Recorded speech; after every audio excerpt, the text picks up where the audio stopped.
What's up, everybody? Christopher Dixon here. If you live in the Midwestern United States, it is a beautiful fall, beautiful time of year, October, and the weather outside, it's not too hot, it's not too cold. So wherever it is that you live, we hope you're having some time that you're enjoying outside with family and friends this fall. But we've been talking about leadership aspects that can help make your church or your business or your organization successful in a year when that's really, we need all the help that we can get. And so in the 21st century, we know that reviews are king, and specifically 4- and 5-star reviews and word of mouth, because that is what helps make, whether it's our church, our small, medium-sized, large church.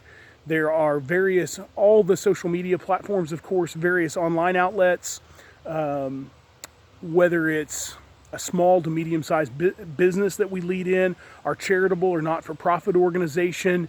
Those reviews are absolutely crucial. So the question for today is, what happens instead of a 4- or 5-star review or word of mouth, we get a 3-star review, or heaven forbid a 2 or a 1, some scathing review and criticism that just says, hey, when I visited your church, it was terrible, or I ate in your restaurant, or I took part or I volunteered for this organization, and it's just a scathing review or criticism.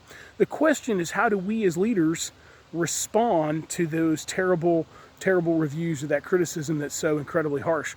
Well, the reality of it is those are going to come. And the other reality behind that is those of us as leaders tend to take that criticism or those terrible reviews, hopefully there's not a lot of them, but we tend to take them very personally. We tend to internalize that, and our natural human reaction, this is the tip for today as we finish out this series here in the next several weeks, 20 tips for 2020. Our natural reaction when that terrible criticism or that 1- or 2-star review comes in, our natural reaction is to take it personally and really hit back at the person who, maybe it's even word of mouth, but the bottom line is we receive some really terrible or scathing criticism.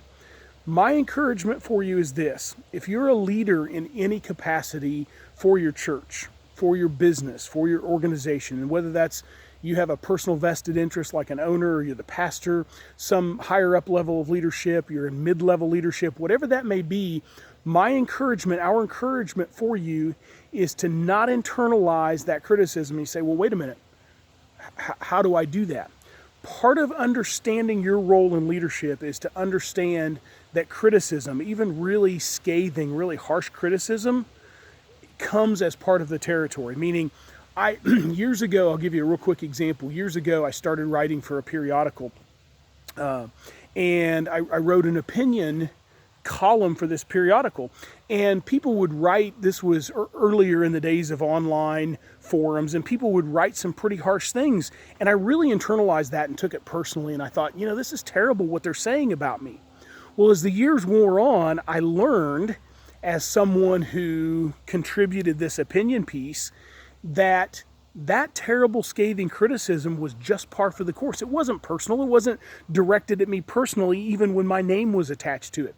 So your challenge as a leader in your church, your business, your organization, whatever leadership capacity that may be, is to understand that even if it's directed and your name is on it and it seems very personal and a personal attack, it's not personal. First of all, we live in a day and age where we ask people for those reviews. That's how we thrive. So the bad reviews, the 1 and the 2 stars, unfortunately, are going to come in from time to time. Your challenge in your leadership role is to give yourself time to reflect on what's being said, number 1. Number 2, understand that it's not personal. And then 3, reflect and respond appropriately with the understanding that that man or that woman who is leaving that review may not have, but they may have some sort of valid criticism or some sort of feedback to offer that your church, your business, your organization can actually grow from. And boy, as leaders, that is really hard for us to accept and to understand. So that's our tip for today. Understand criticism. Those bad reviews are occasionally going to come in. It's our job to respond appropriately. In the meantime, as we finish out this series here for 2020, we very much appreciate it when you hit like. We also appreciate it when you follow, and we very much appreciate it when you share with others. So thank you for doing that, and we will see you again soon.